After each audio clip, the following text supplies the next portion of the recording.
আজ 9 নভেম্বর 2025 রবিবার জানিয়ে দেবো আজকে নাজিরপুর মার্কেটে পটল কী দামে বেচাকেনা চলছে। দেখুন আশেপাশে যদি লক্ষ্য করে দেখেন তাহলে দেখতে পারবেন কৃষক দাদা ভাইরা নিজ নিজ পটল নিয়ে মার্কেটে চলে এসেছে। আর এদিকে দেখতে পারবেন একটা পাহাড় তৈরি হয়ে গেছে পটলের।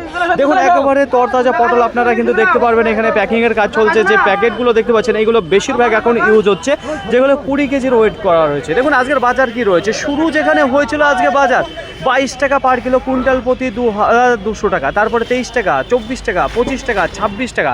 এখন সময় আপনাদের জানাবো, এখন বাজে 11টা বেজে 34 মিনিট। তরতাজা পটল দেখতে পারেন, সুপার কোয়ালিটির কিছু রয়েছে। তো দেখুন ফ্রেন্ড, আজকে 2200 টাকা কুইন্টাল প্রতি থেকে 2600 টাকা কুইন্টাল প্রতি কিন্তু চলছে মার্কেটে পটলের এই যে কেনাবেচা, যেটা কৃষক দাদারা পেয়ে যাচ্ছে 2200 থেকে 2600 টাকা কুইন্টাল প্রতি। তো আজকে দেখা যাচ্ছে বাজার কিন্তু গত হাটের তুলনায় কিন্তু উঠে দাঁড়িয়েছে। আমদানি যদি কথা বলি তাহলে তুলনামূলক কিন্তু বহু কম দেখতে পারবেন আমদানি মার্কেটে রয়েছে, যে কারণে পটলের দামটা দেখা যাচ্ছে একটু উপরের দিকে উঠে এসেছে।